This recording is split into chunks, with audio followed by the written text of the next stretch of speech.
Padre, en estos momentos nos acercamos al trono de tu divina gracia para pedir, Señor, tu dirección y que quites cualquier cosa que estorbe nuestro corazón o mente para recibir tu palabra, Padre.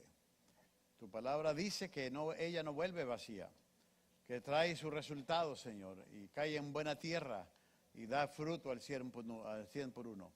Yo te pido, Dios, que nos ayudes a entender estos principios de tu palabra y que podamos, Señor, aplicarlos y vivir conforme a tu voluntad en ella.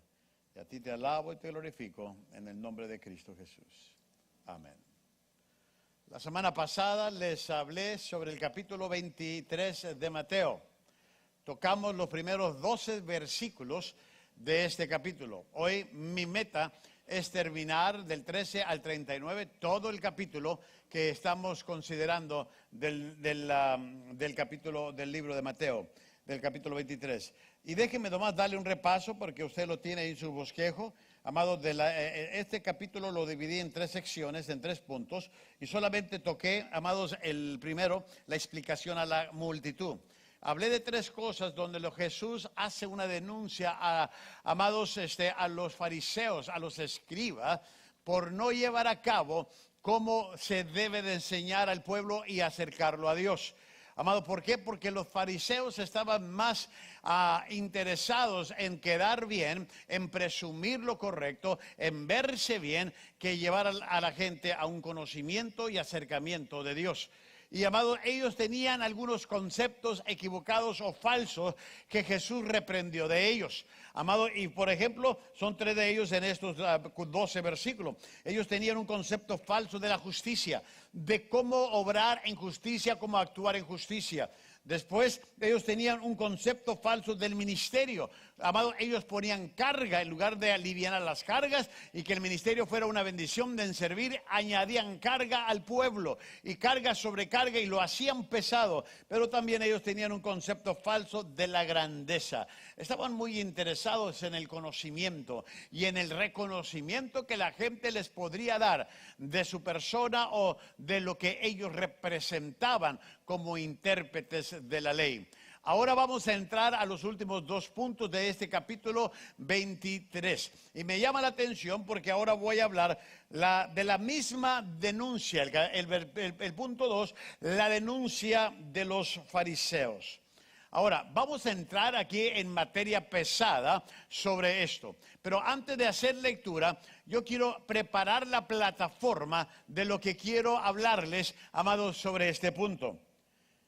Yo creo que no debemos ver esta serie de denunciaciones de parte de nuestro Señor con la idea de que Jesús había perdido el control y que estaba enojado. No lo vea de esa manera. Lo que voy a estar leyendo, Jesús no está en ese tono haciendo esas denuncias. No es que perdió los estribos o le salió el apellido o que simplemente lo hicieron enojar o simplemente, amados, perdió el control. Ahora, ciertamente está enojado, pero con los pecados de los líderes religiosos y por lo que el pecado estaba haciéndole al pueblo. Porque debido al pecado de los líderes religiosos, la gente no era liberada de sus pecados. Al contrario, se les daba más que cargar y que hacer cuando sus vidas no eran impactadas, no eran cambiadas, no se acercaban a Dios. Por eso decía esa palabra del profeta: este pueblo de labios me honra, pero su corazón está ¿qué? Lejos de mí. Y el Señor está enojado con lo que el pecado está haciendo y el pecado de los líderes religiosos, amado, al estar obrando de esta manera. Ahora, quiero que más bien noten que esta actitud es un lamento doloroso de que los fariseos están ciegos a la verdad de Dios. Cuando Jesús empieza a hacer esta denuncia, lo hace como un lamento que le duele en su corazón, que la misma institución religiosa, los líderes religiosos, están ciegos a la verdad de Dios. Y no solo eso. Están ciegos a la verdad de Dios y en sus propios pecados todavía. Y eso que eran los líderes religiosos que el Señor, amado, está exhortando. Amados, ahora, tal vez la mejor manera de tratar con estos ayes? Porque vamos a empezar una serie de versículos donde el Señor dice, ay de aquel, ay de los espías, ay de los fariseos, ay de los hipócritas. Es una serie de ayes que vamos a estar tomando en cuenta. Y vamos a tratar, y quiero comparar estos ayes con las bienaventuranzas. Porque hay un contraste. Porque lo que Cristo se lamenta como algo doloroso por la religiosidad de la gente, amado, de ayes, amado, lo combate en una justicia firme y verdadera. Bienaventurados los de limpio corazón, bienaventurados los mansos, bienaventurados los pacificadores. Todo eso lo vamos a ver haciendo comparación a lo que Cristo inicia en el versículo 13.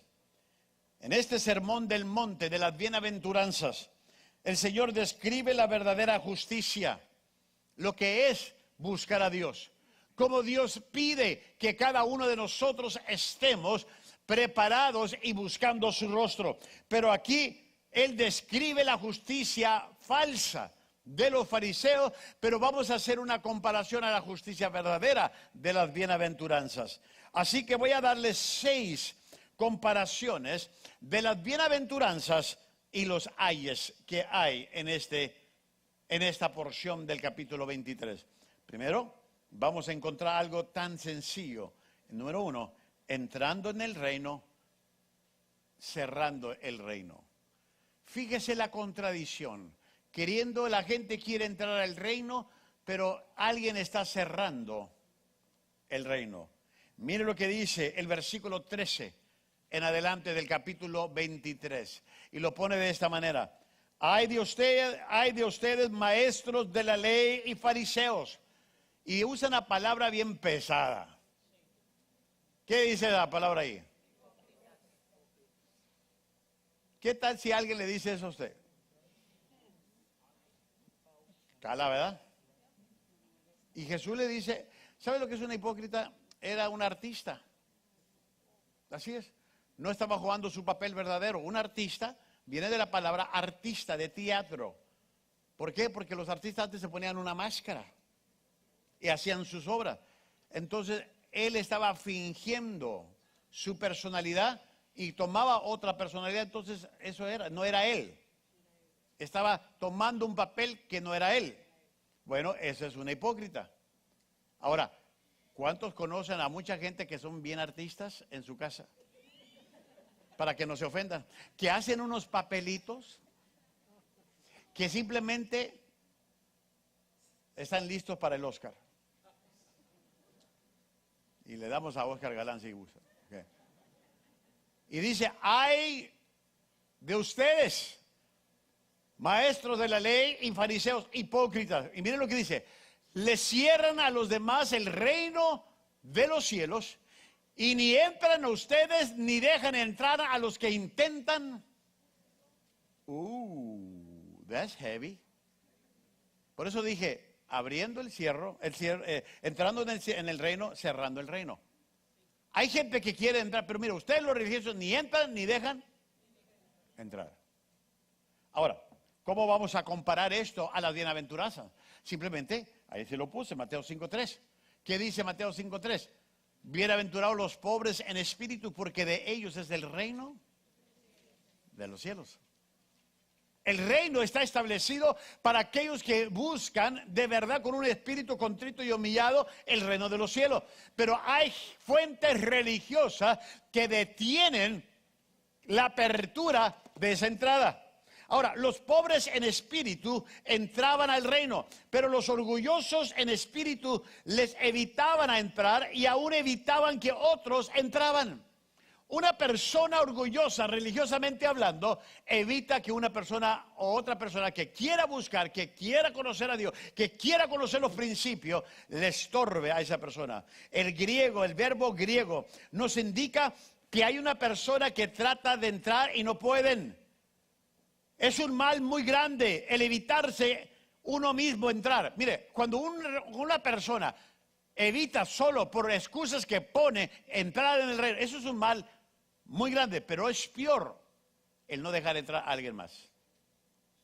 Te haces un mal cuando tú no quieres entrar. Por tu religiosidad, por tus costumbres o tus ideas. Pero haces peor cuando no dejas a alguien más entrar. Y eso es lo que el Señor aquí está encarando, está denunciando. Al enseñar las tradiciones hechas por los hombres en lugar de la verdad de Dios, los fariseos, los líderes, habían quitado la llave de la ciencia o del conocimiento y cerrado las puertas de la salvación. ¿Por qué? Porque empezaron a cambiar la verdad de Dios, los principios de Dios, y empezaron a enseñar doctrina de hombre, enseñanza de hombre. Y amados, ¿qué es lo que estaban haciendo? Tomando las llaves de todo el conocimiento y ciencia de la verdad, de lo que era de Dios, y cerraron las puertas del reino para que la gente no entrara y pudieran mejor seguirlos a ellos. Y por eso el Señor los está denunciando. Les dice hipócritas. ¿Por qué? Porque hay gente que quiere entrar, pero hay gente que tú mismo les estorbas. ¿Y qué cuidado debemos de tener nosotros los cristianos? ¿Por qué, amado? Porque de por sí la gente hace de nosotros como chicharrón carnita y algunos hacen tacos al pastor. Pero Dios nos libre de que por nosotros la gente no entre al cielo. Nos libre. Amado, y yo creo que tenemos que tener aquí el corazón de Cristo, ser personas que aman la verdad y practican la verdad y comparten la verdad. No una religión, sino la verdad de la palabra. Así que yo veo primero en esta comparación el primer aye de entrar en el reino cerrando el reino. ¿Por qué? Porque ellos estaban no dejaban que nadie entre, ni ellos mismos entraban. Mire el segundo punto. Los mansos heredan la tierra, los orgullosos envían almas al infierno. Mire qué contradicción vamos a tener aquí. Los mansos heredan la tierra, pero los orgullosos envían almas al infierno. Mire lo que dice el versículo 15. Ay de ustedes, maestros de la ley y fariseos hipócritas, recorren tierra y mar para ganar a un solo adepto, o sea, un prosélito. ¿Cómo se dice eso? Prosélito. ¿Okay? Porque estas son gente que va y busca discípulos. Dice, esta gente estaba buscando, se van por mar, por tierra, para ver quién se quiere convertir a la religión de ellos. Es lo que está pasando aquí. Y mire lo que el Señor les dice. Y cuando lo han logrado, lo hacen 2 veces más merecedor del infierno que ustedes. O sea, ustedes piensan que se lo ganaron para el reino, se lo ganaron para su reino. Y sí, se lo ganó para ti. Tú te lo ganaste para que te siga y para que te admire y te diga, sí, mi amo, mi señor, mi rabino y todo lo que les gustaba oír a ellos. Dice, lo que hiciste es enviarlos al infierno. Esto es lo que hiciste. Ahora, qué interesante, porque la versión de la Biblia de las Américas, miren lo que dice: hay de vosotros, escribas y fariseos hipócritas, porque recorréis el mar y la tierra para hacer un prosélito, o sea, para convertir a alguien en tu religión, para tener otro discípulo en tu religión, para tener seguidores en tu religión. Y cuando llegan a hacerlo, lo hacéis hijos del infierno 2 veces más que a vosotros. Pero ¿cuál es la bienaventuranza sobre este versículo? Bueno, aquí está. Bienaventurados los humildes, porque ellos heredarán, ¿qué? La tierra. Si tú buscas discípulos para que te ayuden y que te sigan, los vas a encontrar, pero los haces candidatos al infierno.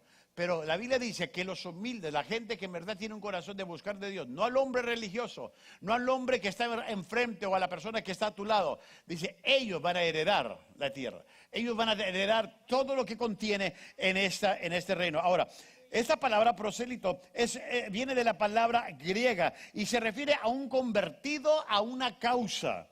Y los fariseos andaban tratando de ganar a otros a su sistema legal. Pero ellos no podían introducir a otras personas al Dios vivo. Querían gente que los siguiera a ellos. Inclusive por eso se enojaban con Cristo, porque la gente los estaba dejando para seguir a Jesús. Hasta discusiones tuvieron. ¿Qué vamos a hacer? ¿Cómo vamos a parar a este hombre? Se nos está yendo con el maestro. Con el nazareno se nos están yendo, estamos perdiendo clientela. Ya no nos van a admirar, ya no nos van a seguir. Y esa era la preocupación de ellos.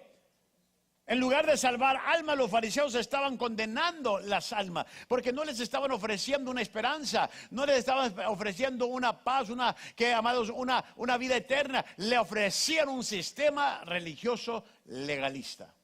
Es lo que estaban ofreciendo. Ahora, Jesús les menciona que son hijos del infierno.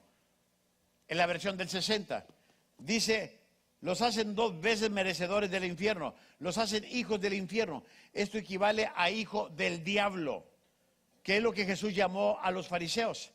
Un hijo del diablo es una persona que ha rechazado la manera de Dios de la salvación. ¿Cuál es la manera de Dios de la salvación? La justicia por la fe en Cristo Jesús. ¿Por qué? Porque un hijo del diablo, esta persona, promueve su propia justicia a través de cualquier sistema religioso al que pertenece. No promueve a Cristo, no promueve la palabra, no promueve la vida eterna ni la santidad y que vas a morir en pecado. Promueve su propia religión, su propia institución. El convertido generalmente muestra más celo que su líder. Por eso es una devoción doble, porque como él descubre algo nuevo que su líder religioso le está, se vuelve celoso y hasta dejan familias, dejan amigos. ¿Por qué? Porque entraron en una secta, podemos decir así, o en una religión de hombres que trae doble condenación, porque entraron en una etapa de entrega, pero entrega equivocada. Y eso les trae doble condenación a ellos. Y es lo que el Señor está diciendo. Qué trágico que la gente puede pensar que va a ir al cielo cuando realmente van a ir al infierno. Cristo aquí lo dice: por seguir al hombre, por hacerlos tus discípulos y por no conocer la verdad porque tú se la ocultaste, ellos se van al infierno. Los has hecho doble merecedores del infierno. Has traído condenación a ellos. Y por eso tenemos que cuidar. Porque es muy fácil que una iglesia se convierta en una secta, en una religión. Historia tras historia hemos tenido a través de todo lo que hemos visto nosotros los cristianos. Dios nos guarde, que Dios nos cuide, que Dios nos proteja, que siempre sigamos predicando al Dios veraz, al Dios verdadero, la palabra de Dios. Por eso a veces me rechoca cuando me invitan a mí a alguna iglesia y me dice: vas a venir a predicar, no queremos que digas hermano, no quiero que digas amén, no quiero. ¿Sabe lo que les digo? Pues invítate mejor a Donald Trump o a alguien más. Digo, ¿por qué queremos adulterar la palabra? Porque ya hay iglesias que te prohíben. Dice: no, es que aquí no nos llamamos hermano. Aquí, ¿cómo estás, carnal? ¿Cómo te ha ido, brother? Y está bien, yo no tengo ningún problema. Yo puedo usar. Pero, ¿sabes? Dice la Biblia que no te avergüences de llamar a tus hermanos de la fe. Somos familia. Pero si yo tengo que adulterar la palabra. Ahora, yo entiendo, si yo voy a un lugar secular, donde va a haber gente nueva y donde yo voy a hablar como ellos. Pero en una iglesia, que ellos por lo menos sepan en qué estamos parados, en lugar de que la iglesia baje o adultere la leche y leches más aguas. Porque debemos de predicar la palabra, para eso vienen. Si ellos vienen a un lugar donde no hay ninguna diferencia, ¿cuál es la esperanza para ellos? Díganme. Ninguna. Ahora, es que les decimos hermanos, es que nosotros tenemos la mala costumbre, a todos le llamamos hermanos. A todos. Va pasando Satanás: oye, carnal, ¿cómo pasó? No. O sea, cálmese. ¿Por qué no le dice hermano Serrano? Hermano José, tiene su nombre. Pero si es cristiano, llámele hermano; si no, llámele por su nombre. Pero muchas veces se nos atora el barco. ¿Y cómo se llama? Ay, hermano, con eso. Y por eso cambiaron las iglesias estas cosas. ¿Por qué? Porque estaban espantados todos, a todos hermaneamos. Y tenemos que tener cuidado, pero no hay que bajar el estándar de la iglesia sobre la palabra. ¿Por qué? Entonces, ¿cuál es la diferencia que van a ver? Y el Señor dice: tenemos que marcar algo diferente. Tenemos que decir algo diferente. Tenemos que cuidar qué es lo que vamos a traer a la iglesia. Ay, iba a decir muchas cositas, pero no, voy a seguirle mejor porque ya lo vi con cara de tristes. Y no me refiero a José José. Bien. Mire, número 3. Hambre de santidad y ansiosos por ganancia. Jesús hace otro aye. ¿Por qué? Porque hay una hambre de santidad, pero también había una ansiedad de ganancia. Mire lo que dice el versículo 16 en adelante. Hay de ustedes, guías ciegos, que dicen, si alguien jura por el templo, no significa nada. Fíjese lo que están diciendo. Mire la enseñanza nueva que traían estos locos. Si alguien jura por el templo, no significa nada. Pero mire, pero si jura por el oro, y si prometió oro y no lo cumple, ay, que lo cumpla, porque le estaban interesados en el oro. Dice, queda obligado por el juramento. O sea, tú puedes jurar por el templo, la casa de Dios, pero nada va a pasar. Dice, pero si juras que vas a traer oro y no lo traes,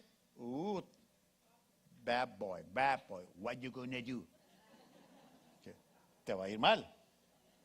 En español viene, chico malo, chico malo. Se lo miré en México una vez en el DF, me quedé viendo, era la versión de español, chico malo, chico malo. Caray. Pero me deleité en el Señor. Mire el 17. Ciegos e insensatos, dice. ¿Qué es más importante, el oro o el templo que hace consagrado al oro? Mire lo que el Señor está debatiendo. Mire lo que dice el 18.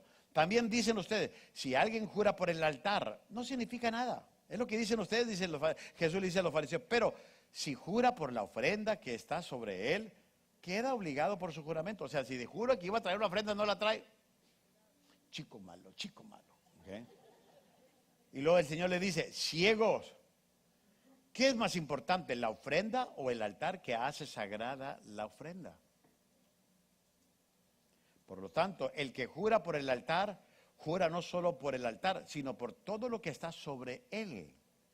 El que jura por el templo, jura no solo por el templo, sino por quien habita en él.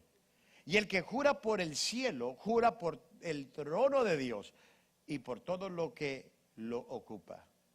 Ahora tú dices, ¿cuál es la bienaventuranza? Bienaventurados los que tienen hambre y sed de justicia, porque ellos serán saciados. Jesús usa dos palabras claves aquí. Guías ciegos. Ahora, esta es una descripción perfecta de los líderes religiosos, guías ciegos. Ahora, me puedo imaginar que esta expresión pudo haber causado una sonrisa a los labios de los oyentes. Jesús lo había utilizado antes, guía ciego, lo utilizó en Mateo 15, 14. Los fariseos eran ciegos ante los verdaderos valores de la vida. Sus prioridades estaban confundidas. Si se hace un juramento utilizando un objeto sagrado para justificar ese juramento, por ejemplo, el oro en el templo o el regalo en el altar, pero no juraban por el templo mismo ni por el altar. Era el templo, es el templo el que santifica el oro. Es el templo o el altar que justifica o santifica el regalo. Amor, ellos fueron, ¿saben lo que fueron haciendo los religiosos? Fueron dejando a Dios fuera de sus prioridades e inventaron sus reglamentos. ¿Para qué? Porque ellos estaban ansiosos. Recuerda que yo les dije la semana pasada, una de las cosas que ellos malentendieron, ellos vivían por ganancias. Vivían por ganancias. Inclusive, ellos tenían negocios dentro del templo, donde cuando la gente venía a ofrecer los sacrificios, ¿quién cree que corría todo el negocio de vender los animales para sacrificio? La familia de ellos. Era un negocio redondo entre ellos. Y Jesús le decía, ustedes más están más por el oro, por las ganancias. Y Jesús le dice, cuando hay gente que tiene un hambre, que tiene una necesidad de buscar y mejorar sus vidas. Jesús sabía que los fariseos querían tanto el oro como la ofrenda del altar. Esta es la razón que los fariseos practicaban el corbar, se llama el corbán. Ahora, ¿qué quiere decir esa palabra en griego? Que todo lo dedicado a Dios no podía ser usado para otro uso. En otras palabras, si tú le prometiste a Dios oro, más que se lo des a Dios. Si tu papá está en necesidad, no, tú se lo prometiste a Dios, déjalo. Tu papá, tu esposa, tus hijos se pueden morir, pero a Dios. Y Dios dice, no, espérate. Si cuando tu papá lo necesita, tu familia lo necesita, pero ellos los obligaban. Es que es un pacto que hiciste con Dios. y se agarraban de ahí. Inclusive, esta es una ley que habían inventado. Y usted lo puede ver en Marcos capítulo 7, versículo 10. Estos hombres no buscaban la santidad ni la justicia de Dios. Ellos buscaban o estaban ansiosos de tener ganancia. Ellos desarrollaron un sistema religioso que les permitieron robarle a Dios y a otros y aún mantener sus reputaciones. Es lo que estaban haciendo. Tal vez no había el dinero o los medios de comunicación como la televisión, manda tu dinero, lo que sea, pero lo estaban haciendo a través de juramentos que hacían que el pueblo hiciera para que trajeran esas ofrendas. Y Cristo los está denunciando sobre todo esto. Número 4, aquí hay otro ay. Obteniendo la misericordia, rechazando la misericordia. En este ay de obteniendo la misericordia, rechazando la misericordia. Miren lo que el Señor dice ahora en el versículo 23. Hay de ustedes, maestros de la ley y fariseos hipócritas, que dan la 10ª parte de sus especies, o sea, que diezman. La versión del 60 habla del diezmo, la 10ª parte de sus especies. La menta, el anís y el comino. Pero han descuidado los asuntos más importantes de la ley, tales como la justicia, la misericordia y la fidelidad. Debían haber practicado esto sin descuidar ¿qué? Aquello. Déjenme hablarles aquí. Hear me out. Cristo aquí no está hablando en contra del diezmo. Cristo está probando el diezmo. Usted me puede decir, y es cierto, que el diezmo está bajo la ley. Se estableció bajo la ley, pero no empezó bajo la ley. Deuteronomio lo dice que sí se estableció como parte de reglamentos de la ley que se puso en Deuteronomio 14, 22, ahí lo tiene. Pero ya se diezmaba antes de la ley. Abraham diezmó, mucho antes de la ley. Así que era una práctica muy común entre los judíos, el diezmo. Y por eso no hacían referencia al diezmo, porque lo practicaban. El problema fue cuando empezaron a inventar reglamentos de hombre y se olvidaron de la justicia, se olvidaron de la misericordia y se olvidaron de la fidelidad. Dice el Señor, ustedes debieron de haber diezmado también de esto sin dejar hacer lo otro. ¿Qué? El diezmo. Cristo no vino a violar la ley, Cristo vino a cumplir la ley. Y si tú dices que el diezmo está de la ley, Cristo nunca la fracturó ni la quebró, Cristo la cumplió. ¿Qué te da a ti derecho a no cumplirla o violar el principio de la ley del 10 mandamientos? Ahora, ¿puedo ayudarte bajo el diezmo por si no quieres entender este principio? La iglesia no te lo exige, la iglesia no puso esa ley. Dios ordenó a Moisés que lo hiciera. ¿Saben por qué? Porque los sacerdotes dependían de eso. Y era la manera de mantener la casa de Dios bien. Ahí le va. Pero Jesús puso esa ley por tu propio bien. A mí me encanta cómo pone la Biblia al día que el propósito del diezmo en Deuteronomio es para que aprendas a poner en primer lugar a Dios. Esto, para que aprendas. Aprender. Ahora, el diezmo es el inicio del dar para el cristiano, no es el tope del dar.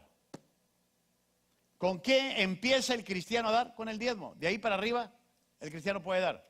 Usted, ay pastor, no, sí. Ahora le voy a dar a ustedes que les gusta más el Nuevo Testamento. La generosidad es sobre el diezmo, no debajo del diezmo. Y Pablo habló en 1 Corintios, capítulo 8 y 9, sobre la iglesia generosa. Y tú, como cristiano, tu guía, supongamos que este es el límite del diezmo, este es el 10%. Yo como cristiano tengo que empezar a dar desde el 10 para arriba. De aquí. ¿Por qué? Porque yo sirvo a un Dios que provee. Y yo cumplo no solo con la ley, sino vivo bajo la gracia. Ahora, si tú dices, yo no quiero dar el diezmo, no importa, no lo des, pero da bajo la gracia. Da de gracia lo que de gracia has recibido. ¿Qué has recibido de gracia? Pues dalo todo. Te conviene mejor lo que te estoy enseñando. Por lo menos te quedas con el 90. Pero el cristiano que dice, no, es que yo no vivo bajo el diezmo, yo voy a dar lo que yo quiero. Él da el diezmo para abajo. Por eso vive una vida en el piso. Por eso no sale de sus miserias. Deberíamos de poner cojines aquí, ¿verdad? ¿Qué? Por eso no sale de sus miserias, porque empieza del diezmo para abajo. Piensa que para él como cristiano, que el diezmo es el tope. No, el diezmo es el principio para arriba. Porque Jesús lo enseñó. Él nunca vino a violar la ley, él vino a cumplirla. Y Cristo dice, ustedes debieron de haber diezmado la menta. Todo eso es lo que está diciendo, pero añádenle ahora misericordia, añádenle justicia, añádenle fidelidad. Esto hubieran hecho sin dejar. Nunca les digo que dejaran eso. Ahora, ustedes dicen, ¿por qué entonces Pablo no habla del diezmo? ¿Sabe por qué? Porque asumían, todos en esos días daban el diezmo. Pablo no tocó el tema del diezmo, tocó el tema de la generosidad. Porque como cristiano ya estabas dando el diezmo. Era un hecho en tu vida. Y usted está diciendo, ¿para qué vine?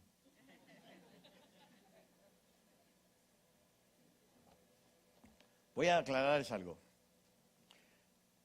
Escúcheme bien, yo los amo mucho. Iglesia, yo los amo. La verdad, usted no sabe ni cuánto los amo. Si yo no los amara, ya me hubiera ido. Y ustedes también. ¿Okay? El diezmo, si tú no lo das, no trae condenación. Quiero que, no es una, fíjese que es la única ley que no te condena. Pero, eso sí, si lo practicas, trae bendición.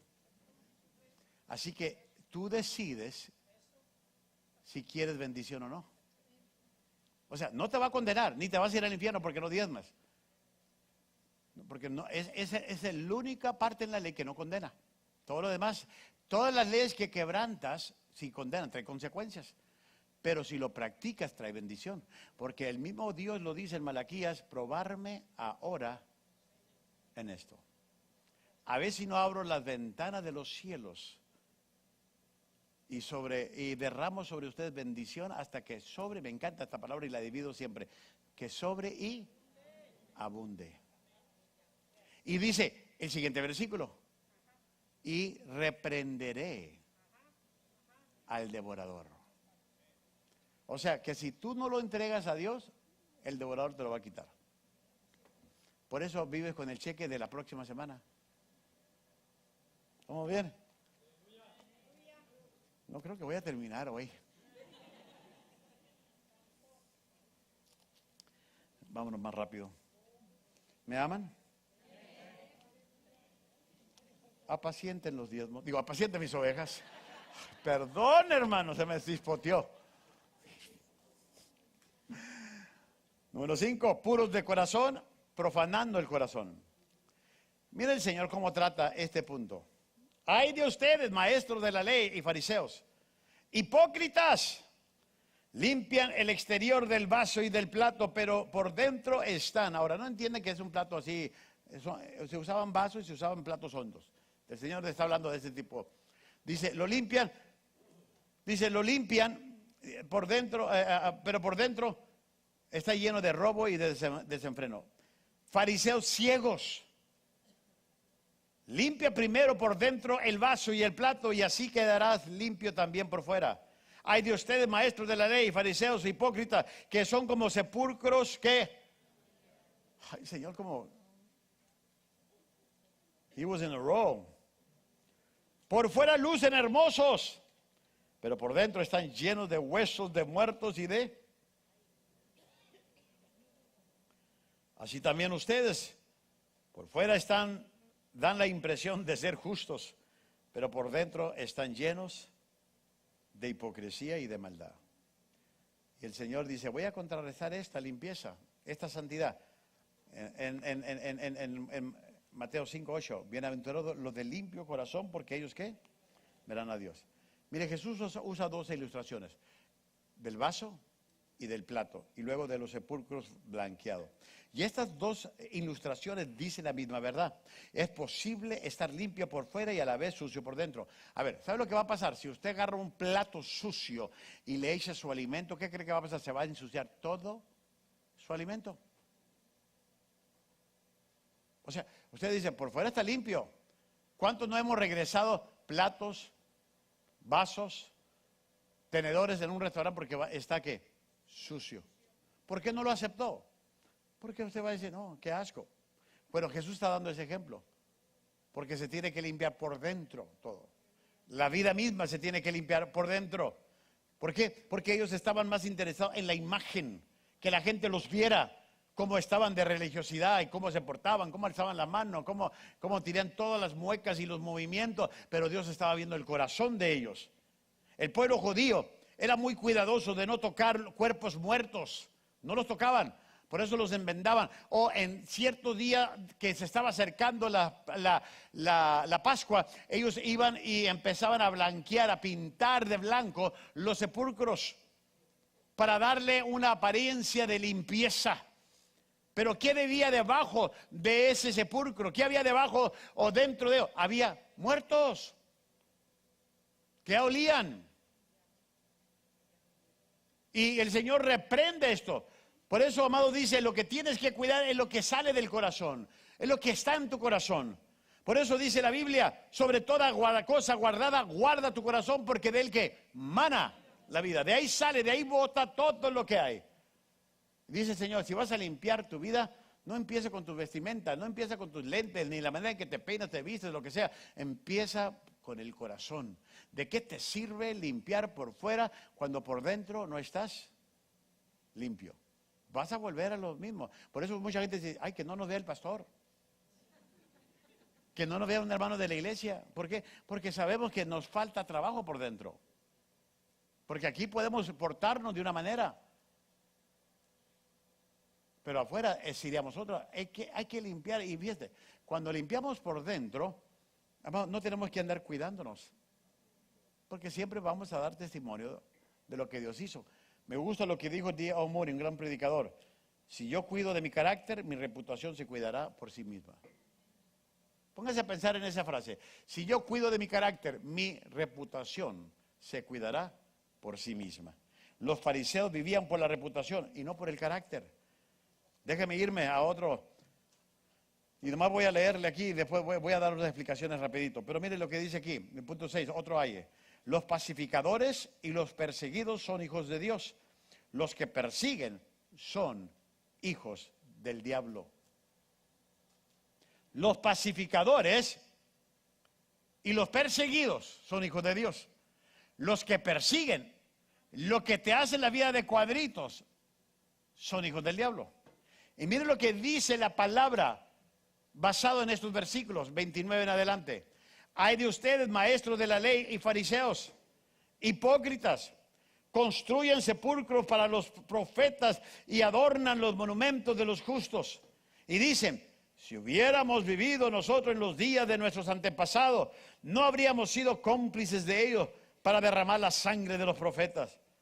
Pero así quedan implicados ustedes al declararse descendientes de los que asesinaron a los profetas. Completen de una vez por todas lo que sus antepasados comenzaron. Y mire el Señor cómo termina este versículo. Apréndaselo de memoria. Serpientes, camada de víboras, ¿cómo escaparán ustedes de la condenación del infierno? Imagínense, hermano, tengo una palabra para ti. El Señor me la dio, el versículo 33 de Mateo 23. Te va a animar. A ver, ¿cuál es? Serpientes, caray.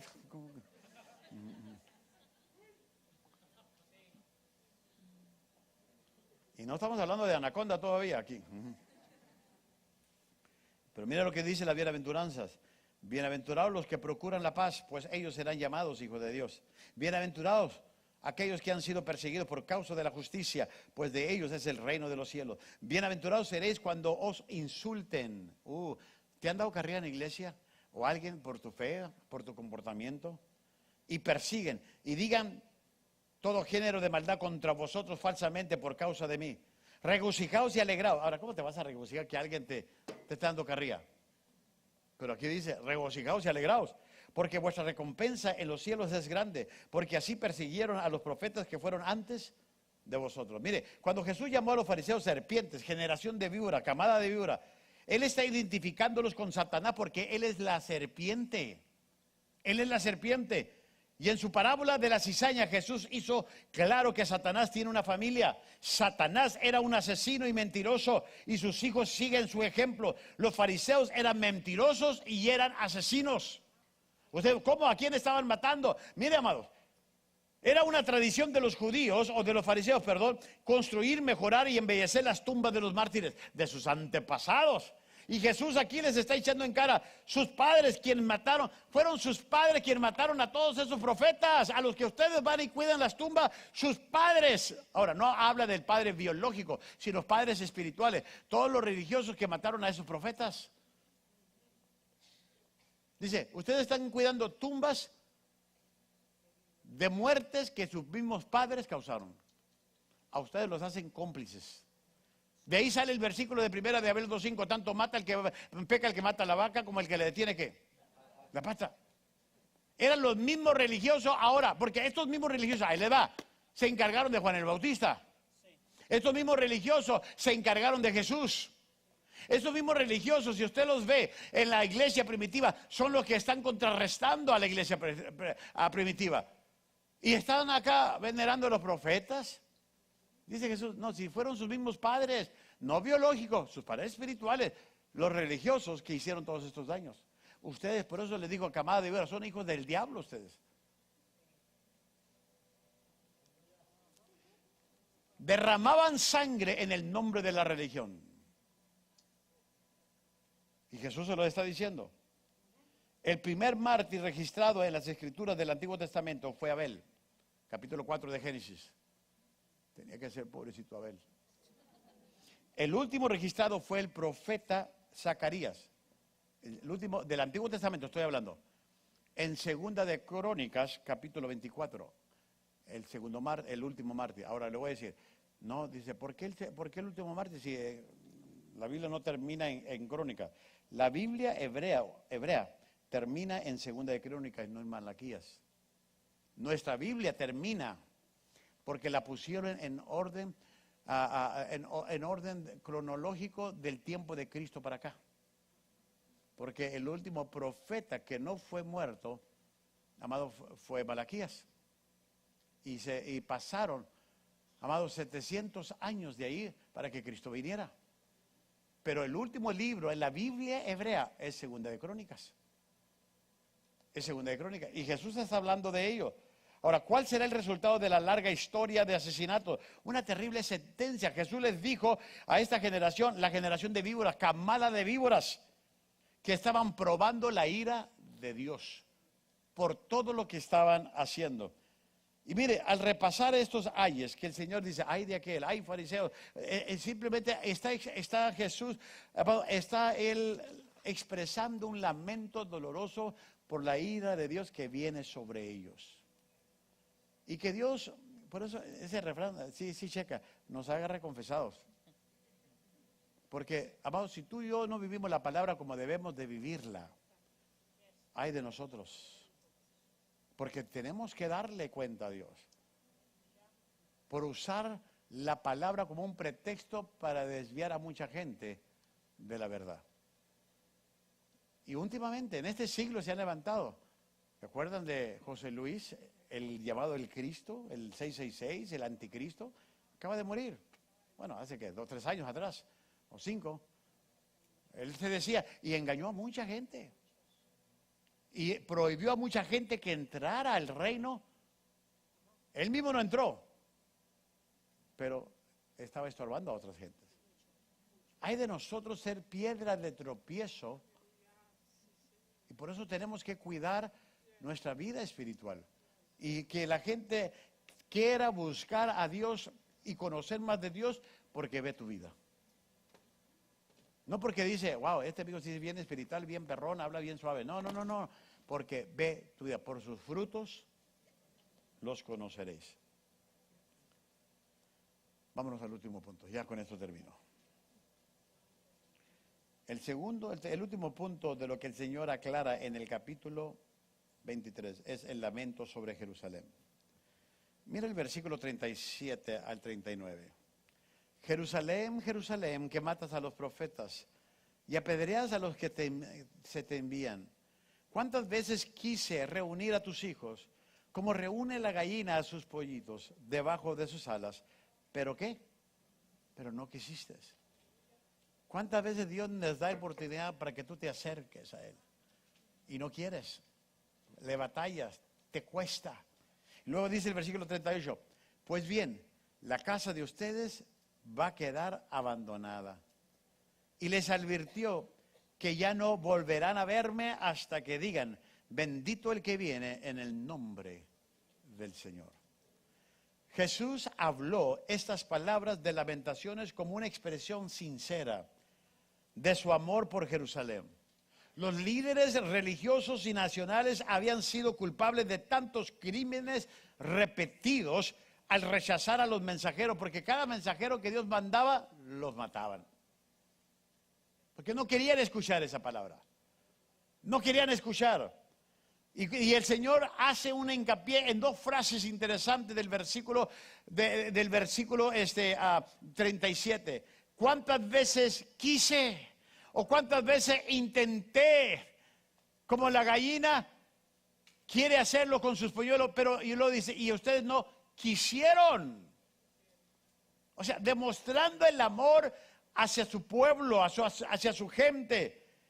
Y estas dos frases nos resumen la tragedia final del rechazo de la verdad. Mire, aquí no hay ningún argumento de la soberanía divina y la responsabilidad humana, puesto que ambos están aquí incluidos.